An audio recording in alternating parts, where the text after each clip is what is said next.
ஒரு மனிதரை பார்த்து ஜாதி ரீதியாக அவங்களை நீங்கள் கொச்சப்படுத்துனீங்கன்னா அவங்களுடைய கண்ணியமான வாழ்க்கை அங்கே தடைபடுது.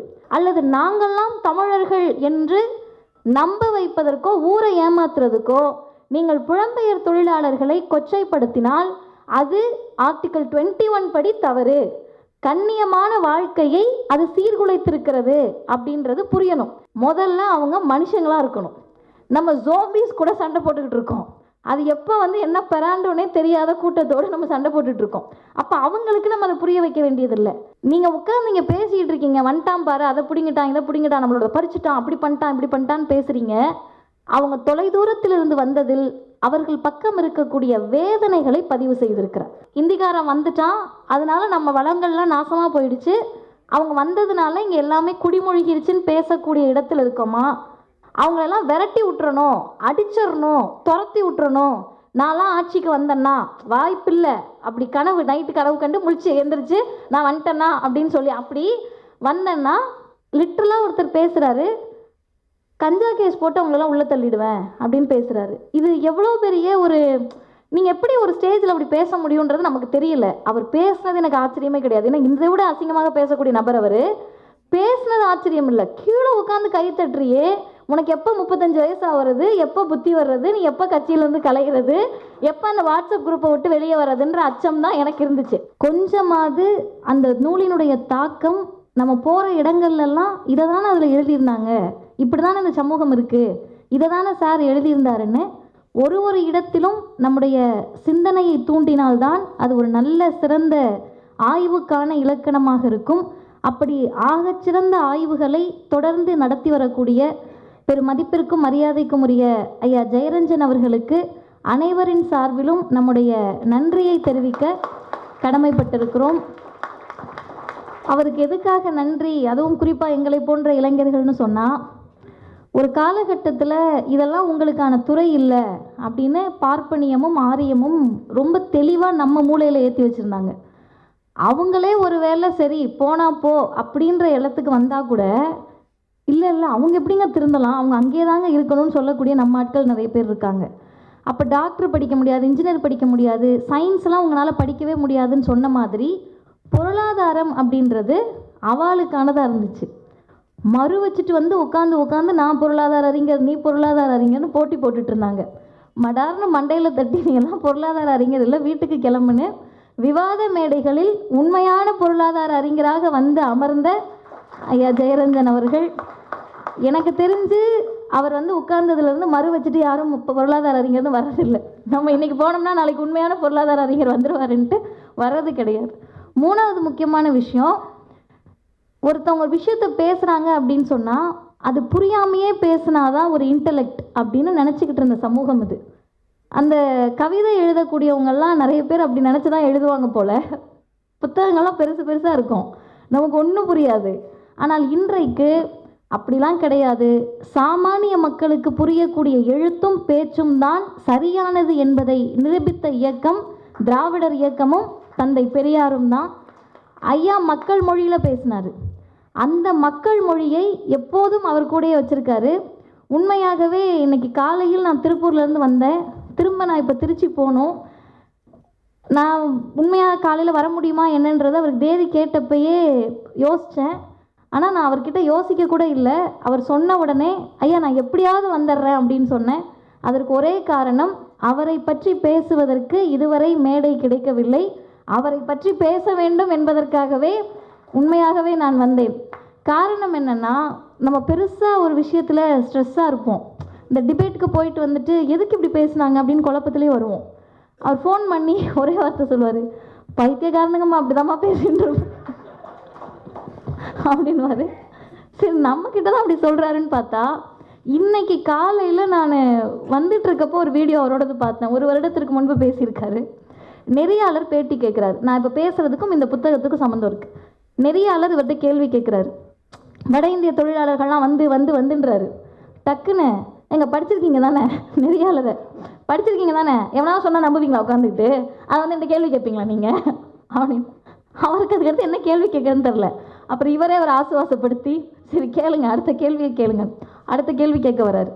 இல்லைங்க இந்த மாதிரி சோம்பேறிகளாக தமிழ்நாட்டு மக்கள் ஆயிட்டாங்களா, சோம்பேறி ஆயிட்டாங்கன்னா எல்லோரும் வீட்டிலே உட்காந்துருந்தா தமிழ்நாடு பொருளாதாரம் வளர்ந்துருக்குமா? சோம்பேறியாக இருந்தால் தமிழ்நாடு பொருளாதாரம் வளரலையா அப்படின்னு கேட்குறாரு. உடனே அவருக்கு ஜர்க் ஆகிடுது. ஐயா பொருளாதாரம் வளர்ந்துருக்கு, பொருளாதாரம் வளர்ந்துருக்கலாம் அப்புறம் என்ன உனக்கு அப்படின்றது. இல்லை எல்லாம் காசை வாங்கி டாஸ்மாக் போயிடுறாங்களாம், டாஸ்மாக் போனால் அப்படின்றாரு. உடனே அவர் இல்லை டாஸ்மாக் போகிறதுனால எல்லாம் குடிச்சு சோம்பேறிகள் ஆகிட்டாங்க, அரசு அதோட வருமானத்துக்காக டாஸ்மாக் அதிகப்படுத்துதான். ஏங்க ஏதாவது கேட்குறியே இப்படியே கேட்குறாரு. டாஸ்மாக்கு போய் அரசு வற்புறுத்தி குடிக்க வச்சு இங்கே வா வாயில் ஊற்று அப்படின்னு அந்த நெறியாளர் பேரை சொல்லி இங்கே வா நம்ம வாயில் ஊற்றி விட்டுட்ருக்காங்க அப்படின்னு கேட்குறாரு. இதை கேட்பதற்கு யாரால் முடியும் தெரியுமா? உண்மையாகவே சொல்கிறேன், இதை கேட்குறதுக்கு ஒரு திமிர் குணம் இருக்கணும், தெனாவெட்டு இருக்கணும், அது இல்லை. நேர்மையும் உண்மையும் இருந்தால் தான் அப்படி கேட்க முடியும். எல்லாராலெல்லாம் பேச முடியாது, உண்மை இருப்பவர்களால் தான் துணிச்சலாக நிற்க முடியும். அப்படி மனது நிறைய உண்மையோடு கருத்துக்களை பதிவு செய்ததற்கு ஐயா அவர்களுக்கு எங்களுடைய நன்றிகளை தெரிவித்துக் கொள்கிறேன். இந்த நிகழ்வை ஏற்பாடு செய்து மிக சிறப்பாக கருஞ்சட்டை பதிப்பகத்தின் சார்பிலே புலம்பெயர் தொழிலாளர்கள் வேலையும் சூழலும் என்ற ஆங்கில நூலினுடைய மொழிபெயர்ப்பையும் வாகன உற்பத்திகள் பற்றிய 2 நூல்களையும் பதிப்பித்து மிக சிறப்பாக வெளிக்கொண்டு வந்திருக்கக்கூடிய ஐயா ராஜன் அவர்களுக்கு அனைவரின் சார்பிலும் நன்றியை தெரிவித்துக் கொள்கிறேன். ஏன்னா அவர் செய்திருக்கக்கூடிய இந்த பணி இப்போ இருக்கக்கூடிய இளைஞர்களுக்கு தெரியாது. ஒரு 10 வருஷம் கழித்து தமிழ்நாடு என்ன செஞ்சு கிழிச்சுதுன்னு கேட்க வர்றவங்களுக்கு இதை தான் கிழிச்சிருக்கு பார்த்துக்க அப்படின்னு சொல்லி நாம் கொடுக்க வேண்டிய புத்தகமாக அதை கொண்டு வந்திருக்கிறார்கள். இந்த நிகழ்வில் பங்கேற்று சிறப்பிக்கக்கூடிய தொடர்ந்து எங்களை போன்ற இளைஞர்களை நேரம் காலமெல்லாம் பார்க்காமல் திடீர்னு 10:30 மணிக்கு ஃபோன் பண்ணுவார். அம்மா 24 நிமிடம் 8 நிமிஷம் அந்த உரை பேசியிருக்க, 8 நொடிகள் பேசியிருக்கம்மா, அதில் இத்தனாவது நிமிடம் இதை பேசுனது நல்லா இருக்குது அப்படின்னு ஒரு தந்தையினிடத்திலிருந்து எங்களை வழிநடத்தி கொண்டிருக்கக்கூடிய பேராசிரியர் ஐயா சுபவி அவர்களுக்கு எங்களுடைய நன்றியை தெரிவித்துக் கொள்கிறேன். இந்த நிகழ்வில் பங்கேற்றிருக்கக்கூடிய அண்ணன் கரு பழனியப்பன் அவர்கள், அவரை பற்றி நான் உங்களுக்கு புதுசாக ஒன்றும் சொல்ல வேண்டியதில்லை, என்னோடய பர்சனல் கனெக்டை மட்டும் நான் சொல்லிக்கிறேன். அவருக்கு இதுக்கு முன்னாடி ஒரு நிகழ்ச்சியில் கலந்துக்கிட்டோம். அந்த நிகழ்ச்சியிலையும் நான் ரொம்ப பரபரப்பாக இருந்தேன். அவர் டக்குன்னு என்ன பண்ணுவார்னா, இதெல்லாம் ஒன்றுமே இல்லைன்ற மாதிரி ஏதாவது ஒரு டக்குன்னு ஒரு கவுண்டர் கொடுப்பாரு. அந்த கவுண்டர் நமக்கு மேடையில் பேசிக்கிட்டு இருக்கப்போ திடீர்னு ஞாபகம் வந்துச்சுன்னா நம்ம கதை முடிஞ்சிச்சு, அடுத்து சிரிப்பை அடக்க முடியாது. இப்போ அப்படி தான் அவர் வெளியே சொன்னது, இங்கே சொன்னதை நான் மேடையில் வந்ததுலன்னு அடக்கிட்டு இருக்கேன், ஐயோ சிரிப்பை அடக்கிட்டே பேசணுமேன்னு. அப்போ அவர் ஏன் அப்படி இருக்காருன்னு கேட்டிங்கன்னா, அவரும் டிவியில் அப்படி தான் ஹேண்டில் பண்ணுவார். தப்பாக இருக்கா எழுந்து போன்றுவார். நம்ம ஆட்களுக்கு தப்பாக பேசினவங்க மேலே தானே கோவம் வரும். நியாயமாக அப்படி தான் வரணும், மனுஷங்கன்னா அப்படி தான் வரணும். தப்பாக பேசினவங்க மேலே கோவம் வராது. அவர் தப்பாகவே பேசியிருந்தார், இவர் எப்படிங்க அப்படி ரியாக்ட் பண்ணலாம்?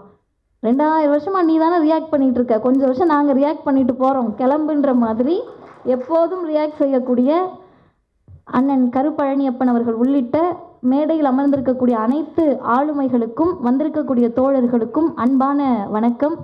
எனக்கு 15 நிமிடம் கொடுத்துருக்கீங்கன்னு நினைக்கிறேன். 30 நிமிஷம் வச்சுட்டிங்களா? எனக்கு தான் டாஸ்கா? மிக சிறப்பான ஒரு புத்தகம். இதில் என்ன இருக்குது அப்படின்னு பார்த்தீங்கன்னா, இது நார்மலாக நம்ம படிக்கக்கூடிய புத்தகம் மாதிரி கிடையாது. எப்பவும் மற்ற புத்தகங்களாக இருந்தால், நான் நேற்றைக்கு முதல் நாள் ஒரு நூல் வெளியீடு 198 பக்கம். இந்த 198 பக்கத்தையும் ஏதாவது ஒரு பக்கத்தை படிக்கலைனாலும் என்னால் நூல் வெளியீட்டுக்கு போக முடியாது. அது எனக்கு ஏதாவது டிஸார்டர் போல், அது நோய் போல், கடைசியில் இருக்க ஃபுல் ஸ்டாப் வரைக்கும் படிச்சுட்டு தான் போவேன். அப்போ 3 மணி நேரத்தில் அந்த புத்தகத்தை படித்து முடித்து விட்டேன். ஆனால் இந்த புத்தகத்தை பொறுத்தவரை இது ஒரு ஆய்வு புத்தகம். நீங்கள் அப்படியே எடுத்துகிட்டு சிட்டி ரோபோ மாதிரி ஸ்கேன் பண்ணுற மாதிரி இல்லை. நீங்கள் ரொம்ப அமைதியாக உட்கார்ந்து உண்மையாகவே இந்த சமூகத்தில் என்ன நடக்குது, வட இந்தியாவிலிருந்து வரக்கூடிய அல்லது வடகிழக்கு மாநிலங்களிலிருந்து வரக்கூடிய புலம்பெயர் தொழிலாளர்கள் நமக்கான எதிரியா? அவங்கள நம்ம கேலி கிண்டல் பேசணுமா? அவங்களெல்லாம் அடித்து விரட்டணும்னு ஒரு மூளைக்கு மூளை சில பைத்தியங்கள் பேசுது, அதோடு சேர்ந்து நம்மளும் பேசணுமா அப்படின்றத சிந்திக்க வைக்கக்கூடிய நூலாக இந்த நூல் இருக்கிறது. அப்போ ஒரு ஆய்வு கண்ணோட்டத்தோடு இவர் எப்போ இதை எழுதியிருக்காருன்னு கேட்டால், எனக்கு தெரிந்து இந்த ஒரு 5-6 வருடங்களாக சாமானிய மக்கள் கூட இந்த இந்திக்காரனுங்க தான் இப்படி ஆயிடுச்சு அப்படின்னு புழக்கத்தில் இருக்கக்கூடிய வார்த்தையாக மாற்றி இருக்கிறார்கள். ஆனால் இவரோட ஆய்வு எப்போ மேற்கொள்ளப்பட்டிருக்குன்னா 2013ஆம் ஆண்டு. 2013லேயே அவர் இந்த ஆய்வை ரொம்ப தீர்க்கமாக செய்திருக்கிறார். இதில் அவங்களுடைய முன்னுரையை அணிந்துரையை கொடுத்திருக்கக்கூடிய ஏஎஸ்பி சார் வந்து ஒரு அழகான ஒரு வார்த்தையை அதில் பதிவிட்டிருக்கிறார். அந்த தமிழ் மொழிபெயர்ப்பில் அந்த வார்த்தைக்கான அர்த்தத்தை உண்மையாகவே பேசுவதற்கு யாருக்கு தகுதி இருக்குன்னா அது திராவிடர் இயக்கத்துக்கு தான் இருக்குன்னு நான் நினைக்கிறேன். அப்படி என்ன வார்த்தை அப்படின்னு கேட்டிங்கன்னா, அதை சொல்லுவதற்கு முன்னால் இந்தியன் கான்ஸ்டியூஷனில், இந்திய அரசமைப்பு சட்டத்தில் ஆர்டிகிள் 21 இருக்குது. இந்த ஆர்டிகிள் 21 நம்ம எல்லாருக்குமே தெரிஞ்சிருக்கும். Right to life and personal liberty அப்படின்றது தான் அந்த ஆர்டிகிள். வாழ்வதற்கும் தனி மனிதர்களுக்கான சுதந்திரத்திற்குமான சட்டம், உரிமை, அடிப்படை உரிமை, ஃபண்டமெண்டல் ரைட். ஆனால் நம்ம என்ன இன்னும் கூடுதலாக தெரிஞ்சுக்கணும்னா, அரசமைப்பு சட்டத்தை பொறுத்தவரை மற்ற எல்லா சரத்துகளும் மற்ற எல்லா பிரிவுகளுமே to the citizen of India அப்படின்னு இருக்கும். இந்திய குடிமக்களுக்கு, டு த இந்தியன் சிட்டிசன் அப்படின்ற வார்த்தைகள் இருக்கும். ஆனால் இந்த பிரிவில் மட்டும்தான் டு த பர்சன் என்ற வார்த்தை இருக்கும். அந்த பர்சன், பீப்புள் அப்படின்ற வார்த்தைக்கு என்ன அர்த்தம்னு கேட்டால், இந்தியாவில் வாழக்கூடிய எல்லா மக்களும், அந்த மக்கள் வந்து அகதிகளாக வந்திருக்கலாம், அந்த மக்கள் புலம்பெயர் தொழிலாளர்களாக இருக்கலாம், அந்த மக்கள் வேறு நாட்டில் இருந்து இங்கே வந்து சும்மா வெக்கேஷனுக்கு வந்திருக்கலாம், அவங்க யாராக வேணா இருக்கலாம். இந்தியாவுக்குள் இருக்கக்கூடிய ஒரு மனிதருக்கும் right to life and personal liberty இரண்டையும் இந்திய அரசமைப்பு சட்டம் உறுதி செய்திருக்கிறது. அப்போ அதனுடைய அர்த்தம் என்னன்னா, மற்ற பிரிவுகள் இந்தியர்களுக்கு மட்டுமானது, இந்த பிரிவு மனிதர்களுக்கானது. அப்போ அந்த பிரிவிலிருந்து தான் நம்ம இதை பார்த்தோம்னா, ஒரு ரைட் டு லைஃப், வாழ்க்கைக்கு என்ன உரிமை, வாழ்கிறோம், இதுக்கு என்ன உரிமைன்னு கேட்டால் அதை மறைமுகமாக அப்படி எடுத்துக்கிறாங்க. உண்மையான உள்ளார்ந்த அர்த்தம் என்னென்னா, ரைட் டு டிக்னிஃபைடு லைஃப், கண்ணியமான வாழ்வுக்கான உரிமை. நானும் பிறந்தேன், நானும் வாழ்கிறேன் அப்படின்னு வாழ்கிறதுக்காக கிடையாது. ஒரு மனிதரை பார்த்து ஜாதி ரீதியாக அவங்கள நீங்கள் கொச்சப்படுத்துனீங்கன்னா அவங்களுடைய கண்ணியமான வாழ்க்கை அங்கே தடைபடுது. ஒரு மனிதனை பார்த்து பான்பிராக்கு வாயேன்னு நம்ம சொல்கிறோம்னா அவங்களுடைய கண்ணியமான வாழ்க்கை அங்கே தடைபடுது. நம்ம கொச்சப்படுத்துகிறோம். நம்மளுடைய பேச்சாற்றலை காட்டுவதற்கோ, நம்முடைய உணர்வை காட்டுவதற்கோ, அல்லது நாங்கள்லாம் தமிழர்கள் என்று நம்ப வைப்பதற்கோ, ஊரை ஏமாத்துறதுக்கோ நீங்கள் புலம்பெயர் தொழிலாளர்களை கொச்சைப்படுத்தினால் அது ஆர்டிகிள் 21 படி தவறு. கண்ணியமான வாழ்க்கையை அது சீர்குலைத்திருக்கிறது அப்படின்றது புரியணும். இவ்வளவும் புரியணும்னா முதல்ல அவங்க மனுஷங்களாக இருக்கணும். நம்ம ஜோம்பிஸ் கூட சண்டை போட்டுக்கிட்டு இருக்கோம். அது எப்போ வந்து என்ன பெறாண்டோன்னே தெரியாத கூட்டத்தோடு நம்ம சண்டை போட்டுட்ருக்கோம். அப்போ அவங்களுக்கு நம்ம அதை புரிய வைக்க வேண்டியதில்லை. இதை நான் யாருக்கு புரிய வைக்க நினைக்கிறேன்னா, எனக்கு நானே புரிய வைத்துக் கொள்கிறேன். நம்மை அறியாமல் மேடையில் பேசுகிறப்ப பானிபூரி விற்க வந்துட்ட அப்படின்ற கேள்வியை மதிவதனி இனிமேல் கேட்காமல் இருக்கணுன்றதுக்காக எனக்கு நானே மீண்டும் இதை சொல்லிக்கொள்ளுகிறேன்.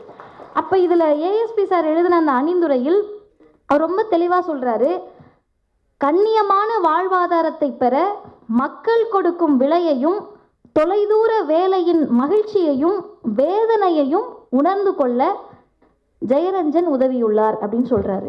இதில் 3 விஷயம், அதை நீங்கள் அப்படியே பிரிச்சிங்கன்னா, முதல் விஷயம் அவங்களும் மனுஷங்க தான் அப்படின்றத ஜெயரஞ்சன் சார் நம்மளோட மூளைக்குள்ளே கடத்துறாரு.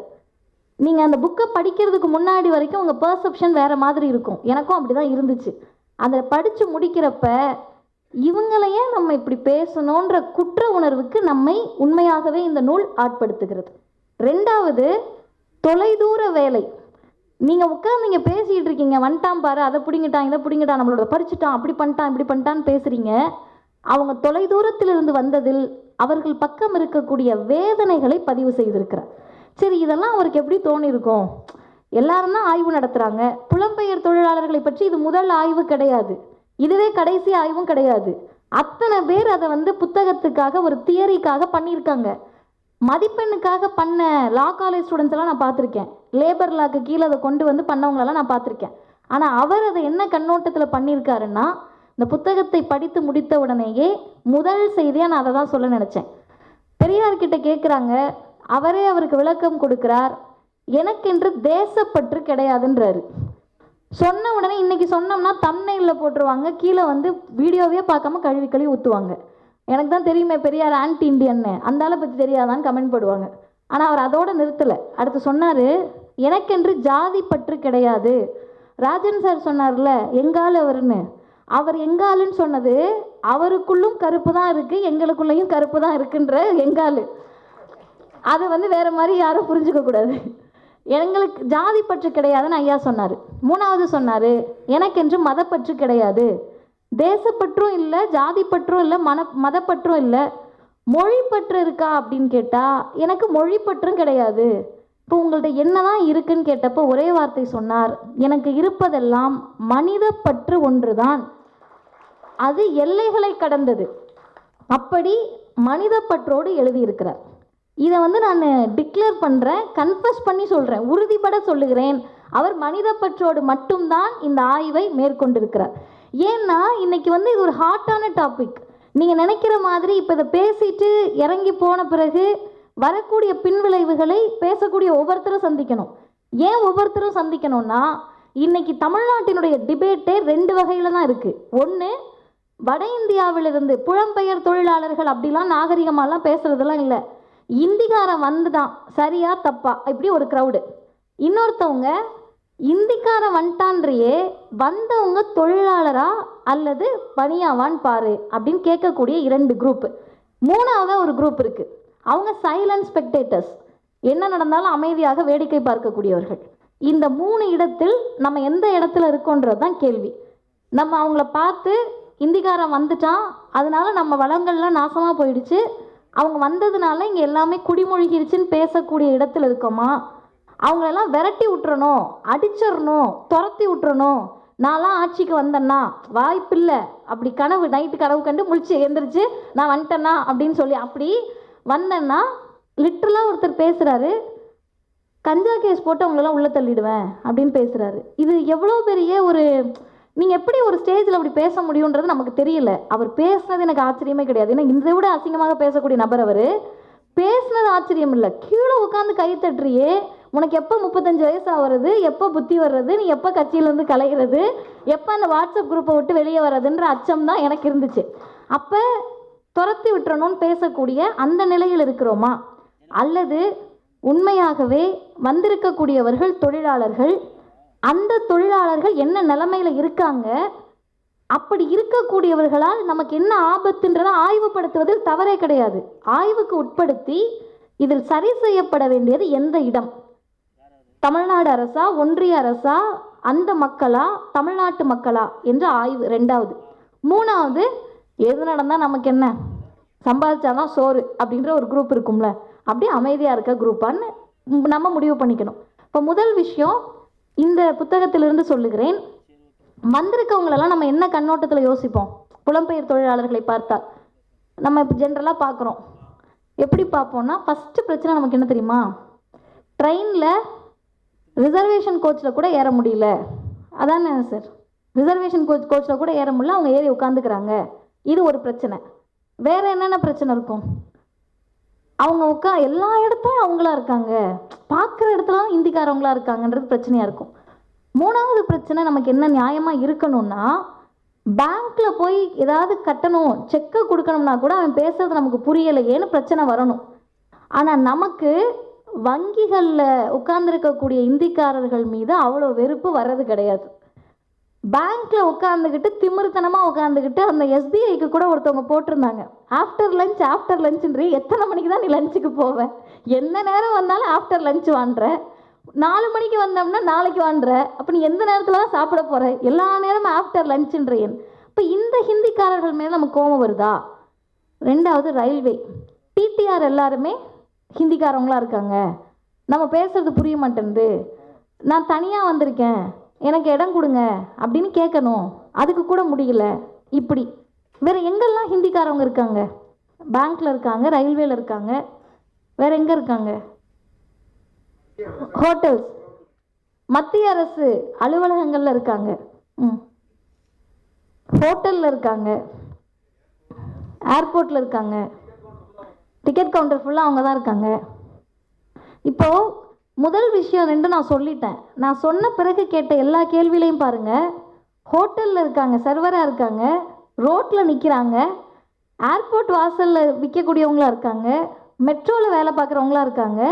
அப்போ நீங்கள் கடைசி வரை பார்த்தீங்கன்னா நம்மளுடைய மூலையிலும் உழைக்கக்கூடிய மக்களை பற்றி தான் நம்ம திரும்ப திரும்ப திரும்ப திரும்ப பேசிக்கிட்டு இருக்கோமே தவிர, சுபகுணராஜன் சார் சொன்ன மத்திய அரசு அலுவலகங்களில் உட்கார்ந்து இருக்கக்கூடிய இந்திக்காரர்களை பற்றி நாம் சிந்திக்கிறோமா அப்படின்ற கேள்வியை நம்ம எழுப்பணும்.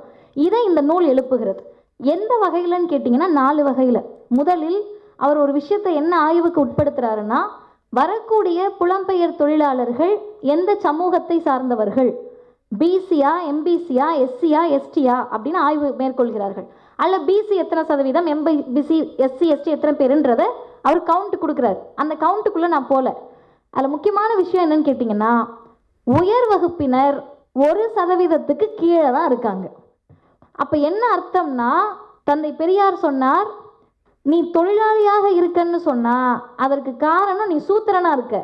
நீ சூத்திரனாக இருக்கனால தான் தொழிலாளியாக இருக்கே தவிர, தொழிலாளியாக இருப்பதால் நீ சூத்திரனாக இல்லை. பார்ப்பனர் ஏன் முதலாளியாக இருக்காங்கன்னா, தமிழ்நாடுன்னு இல்லை, இந்தியா முழுவதும் 3% இருக்கிறவங்க எல்லாம் இருக்கக்கூடிய உயர் பதவிகளில் உட்கார்ந்துட்டாங்க. அதற்கு அடுத்து இருக்கக்கூடிய மிகவும் பிற்படுத்தப்பட்ட பட்டியலின பழங்குடியின மக்கள் படிப்பறிவற்றவர்களாக, படிக்க முடியாதவங்களா, பஞ்சம் பிழைப்பதற்கு புலம்பெயரக்கூடியவர்களாக இருக்கிறார்கள். அப்போ இந்த 1% உயர் வகுப்பினர் இருக்கார்ல, அதை நீங்கள் பேச மாட்டீங்களா? இதுதான் பெரிய கேள்வியாக இருக்கும். மிச்சம் 99% நம்ம ஆட்கள் இருக்கக்கூடிய பார்ப்பனர் அல்லாத மக்கள் புலம்பெயர்வதை பற்றி நம்ம கேள்வி கேட்காததுனால 1% நாங்கள் இருக்கோம்லன்னு அவங்க கிரெடிட் எடுத்துப்பாங்க. இது ஒன்று. ரெண்டாவது முக்கியமானது, இப்படி வரக்கூடியவர்கள் தமிழ்நாடுன்னு இல்லை, பொதுவாக அவர் எல்லா ஊரில் இருந்தாலுமே எப்படி இருக்காங்க அப்படின்னா, பெரிய 5 ஸ்டார் ஹோட்டலில் அவங்க தங்கலை, 3 ஸ்டார் ஹோட்டலில் தங்கலை, அழகாக வீடு எடுத்து மாதம் 15,000 ரூபாய் வாடகை கொடுத்து குடும்பமாக வந்து தங்கலை. ஒன்று வீட்டில் யாராவது ஒருத்தர் வந்திருப்பார், இல்லை 2 பேர் வந்திருப்பாங்க, சில பேர் குடும்பமாக வந்திருப்பாங்க. இப்படி வந்தவங்கெல்லாம் எங்கே தங்கியிருக்காங்கன்னு கேட்டால், எங்கே வேலை பார்க்குறாங்களோ அவங்களே ஒரு இடம் கொடுப்பாங்க, அந்த இடத்துல தங்கியிருப்பாங்க. தங்கின இடத்துல சாப்பாட்டுக்கு வழி இல்லைனாலும் கேட்க முடியாது, காசு பத்தலை அப்படின்னு கேட்க முடியாது, சம்பளம் பத்தலைன்னு கேட்க முடியாது, டாய்லெட் வசதி இல்லைன்னு கேட்க முடியாது. இதுதான் அவர்களுடைய நிலை. இந்த நிலை சரியா தப்பா அப்படின்றத நம்ம கடைசியாக பார்ப்போம். மூணாவது முக்கியமானது, வரக்கூடியவர்கள் குற்றவாளிகளா? எல்லா குற்றம் சுமத்தப்படுகின்ற போது கூட இந்திக்காரம் பண்ண குற்றம் அப்படின்னு நம்ம ஒரு ஃப்ரேம்குள்ளே கொண்டு வரோமே, அது சரியானதா அப்படின்ற கேள்வியை முன்வைக்கிறேன். இந்தி பேசுகிறதுனாலையோ அல்லது வட இந்தியாவிலேருந்து வந்ததுனாலையோ வடகிழக்கு இந்தியாவிலேருந்து வந்ததுனாலையோ ஒரு புலம்பெயர் தொழிலாளரை பார்த்த உடனே நீ தான் இந்த தப்பை செஞ்சிருப்பேன்னு சொல்கிறது சரியா அப்படின்ற கேள்வியை கேட்குறேன். நாலாவது முக்கியமான விஷயம் என்ன அப்படின்னு பார்த்தீங்கன்னா, இவர்கள் எல்லாம் வந்திருக்காங்களே, எதுக்கு சார் வந்திருக்காங்க அந்த கேள்வி. ஒரு கேள்விக்காக நான் பதில் சொல்லி உரையை நிறைவு செய்கிறேன். முதல் கேள்வி, இந்த ஓபிசி, எஸ்சி, எஸ்டி எல்லாம் வந்திருக்காங்க, இவங்கெல்லாம் வந்துட்டாங்க, அவங்க ஊர்லேயே அவங்க இருந்திருக்கலாம்ல, இங்கே ஏன் வராங்க அப்படின்ற கேள்வி. இங்கே ஏன் வராங்கன்னு கேட்டால், வீடு வாங்க அவங்க வரல, நிலம் வாங்க அவங்க வரல, நகை வாங்கிட்டு போக அவங்க வரல, வெக்கேஷனுக்கு வரல, ஊர் சுற்றி பார்த்துட்டு போகலான்னு வரல.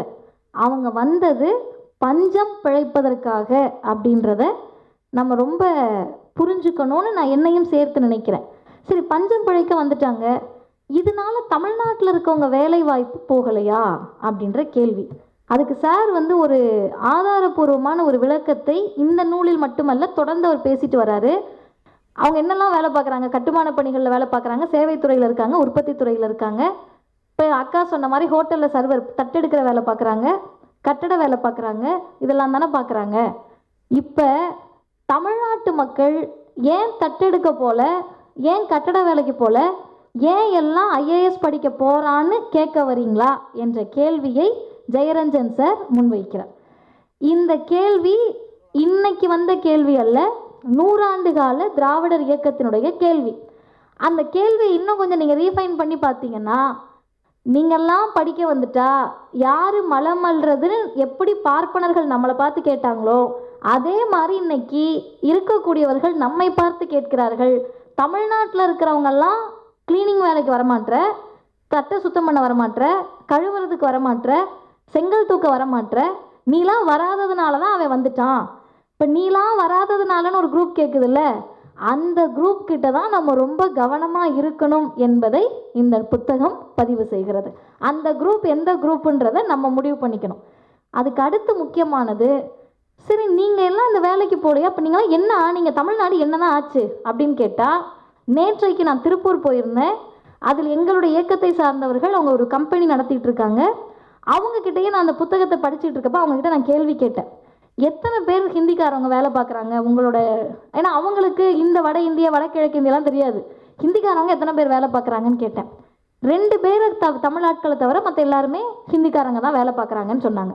இப்போ நான் கேட்டேன், ஏன்க்கா நம்ம ஆட்களுக்கே நீங்கள் வேலை கொடுக்கலாமே, எதுக்கு அவங்கள வச்சுக்கிறீங்க? இந்த புத்தகத்துக்காக நான் ஒரு ஆய்வு நடத்துகிறேன், ஏன் அவங்கள நீங்கள் வச்சுக்கிறீங்க அப்படின்னு கேட்டப்போ அவங்க சொன்னாங்க, இவங்க ஒரு நாள் வேலைக்கு வராங்க, அடுத்த நாள் அந்த தேவை இருக்கிறது இல்லை, நாள் சம்பளம்னால வர்றது கிடையாது, வேறு இடத்துக்கு வேலைக்கு போயிடுறாங்க.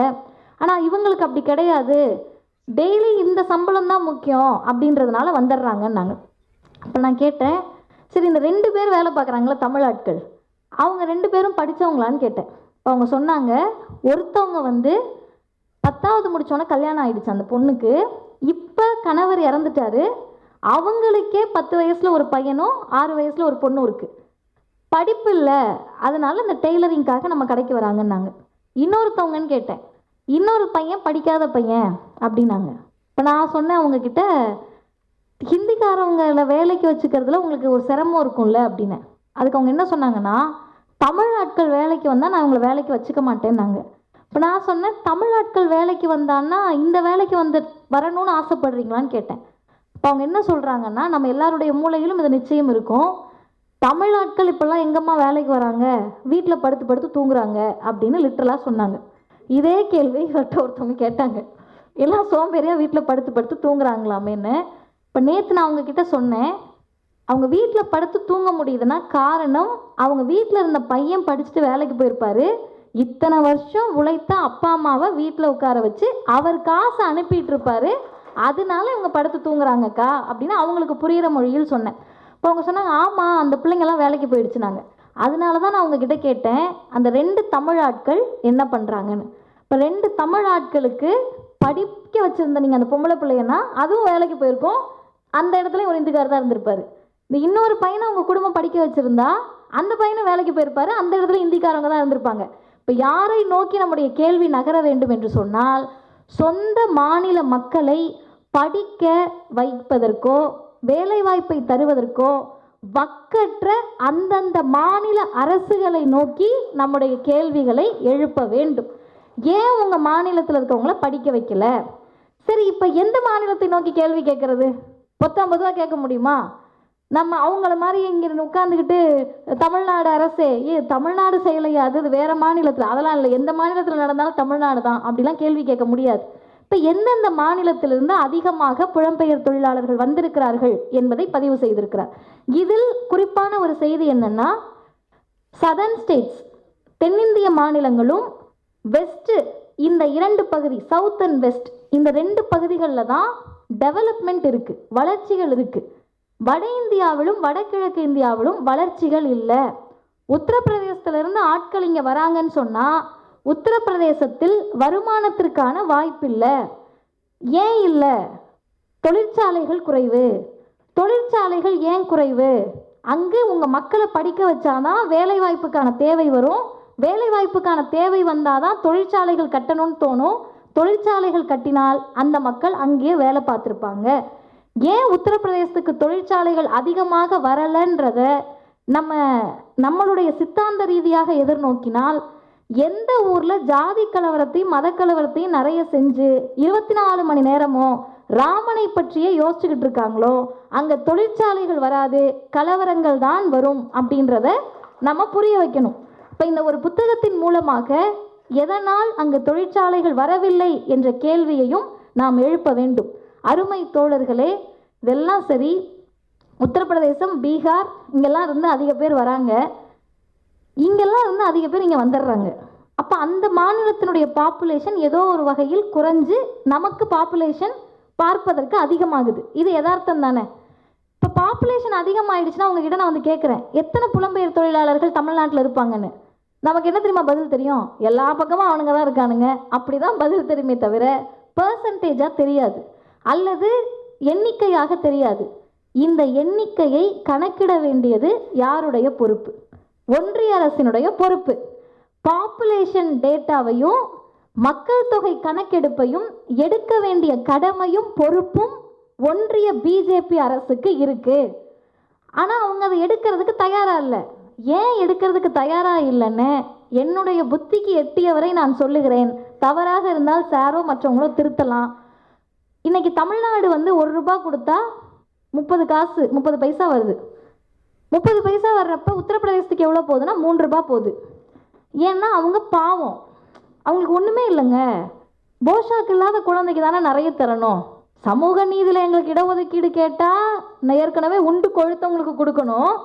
அதே நம்ம டேக்ஸை பற்றி பேசினோம்னா பாவங்க உத்தரப்பிரதேசம், தமிழர்கள் தாராளமானவர்கள் இல்லையா, கொடுக்கலாம்ல கொஞ்சம் அப்படின்னு. சரி, நீ ₹1 வாங்கிட்டு ₹3 கொடு, எனக்கு 30 காசு தர. அந்த ஊரில் இருக்கவங்களும் எங்கள் ஊரில் தானே இருக்காங்க. இப்போ இவங்களை நாங்கள் பார்த்துக்கிறதுக்காகவாது எக்ஸ்ட்ரா ஒரு 20 பைசா போட்டு 50 பைசாவாவது தரலாம்ல அப்படின்ற கேள்வியை இந்த புலம்பெயர் தொழிலாளர்களோட டேட்டா இருந்தால் தான் நம்ம கேட்க முடியும். தமிழ்நாட்டோட பாப்புலேஷனை மனசில் வச்சுட்டு தானே நீ காசு தர. எங்கள் பாப்புலேஷனை நாங்கள் குறைச்சிட்டோம்.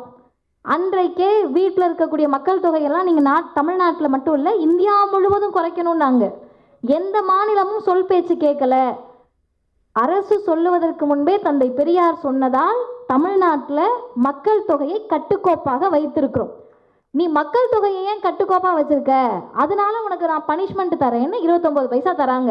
இப்போ நம்ம உண்மையாகவே புலம்பெயர் தொழிலாளர்கள் எத்தனை பேர் என்று தெரிந்தால் அந்த பாப்புலேஷனையும் நம்ம தலையில் தானே எழுதணும், நம்ம தானே அதுக்கும் சேர்த்து கேட்கணும். இன்னும் 2 செய்திகள் மட்டும். சரி, ஒன்றிய அரசு இவ்வளோலாம் பேசினாலாம் இல்லை, இதெல்லாம் விளங்காது, காசு தரமாட்டாங்கன்னு வச்சுப்போம்.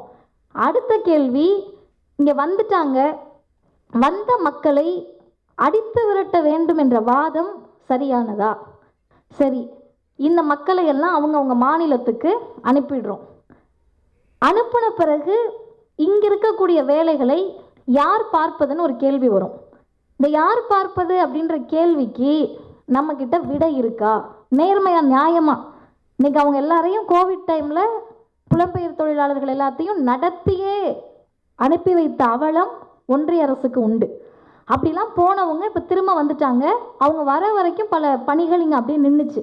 இப்போ அவங்களாம் போயிட்டா இந்த வேலையை யார் பார்ப்பது அப்படின்ற கேள்வி. இந்த வேலையை நீங்களே பார்க்க வேண்டியதானன்னு யார் யாரை பார்த்து சொல்லுவதற்கு தயாராக இருக்கிறோம்? அது.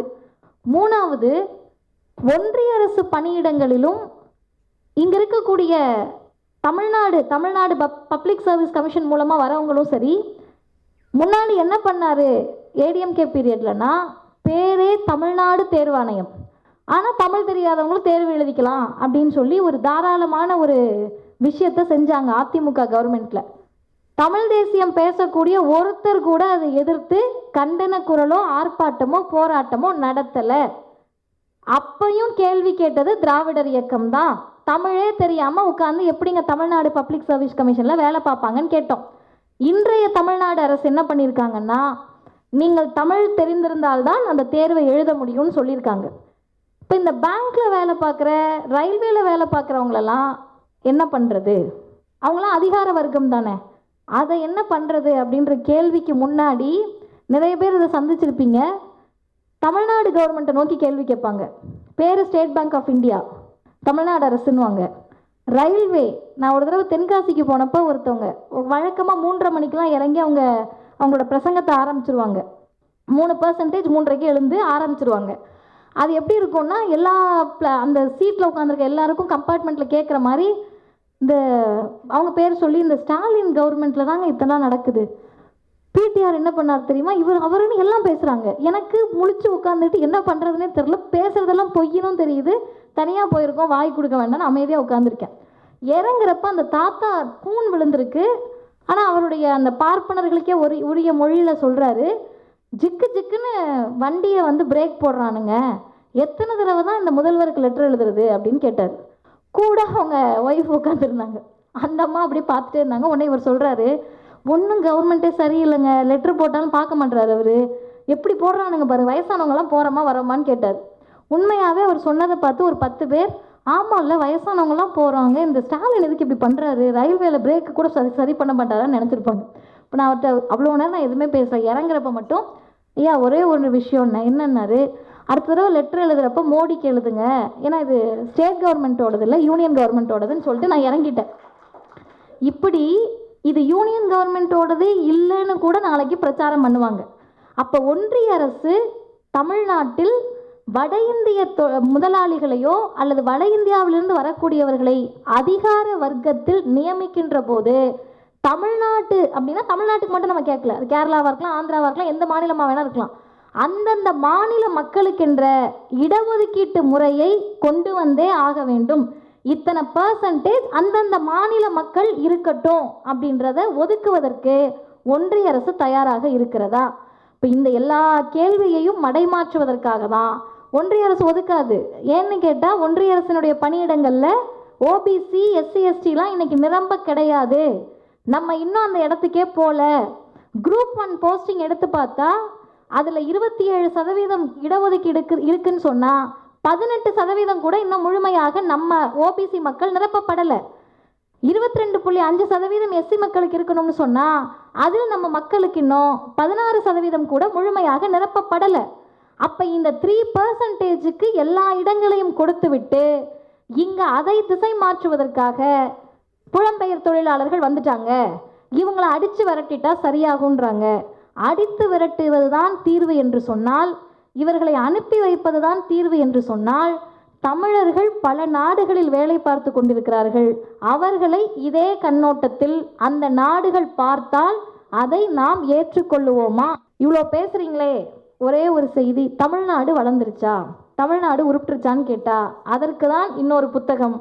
வாகன உற்பத்தியில் எந்த இடத்தில் இருக்கும், படித்து தட்டு கழுவுவதற்கு, வீடு கழுவுவதற்கு, கட்டுமான வேலைக்கு, கட்டட வேலைக்கு, சித்தாள் வேலைக்கு வரலன்னு சொல்லக்கூடிய தமிழர்கள் வேற எங்கே போயிருக்காங்கன்னு கேட்டால் ஆட்டோமொபைல் இண்டஸ்ட்ரிக்கு போயிருக்கோம், பெரிய பெரிய உயர்ந்த இடங்களுக்கு போயிருக்கோம். அந்த இடத்தில் நம்மை தக்க வைத்துக் கொள்வதற்காக தான் இந்த இயக்கம் போராடி கொண்டிருக்கிறது. அந்த போராட்டத்தை பற்றி புரிந்து கொள்வதற்கும் இந்த 2 புத்தகங்களும் பயன்படும் என்று சொல்லி நிறைவு செய்கிறேன். நன்றி, வணக்கம்.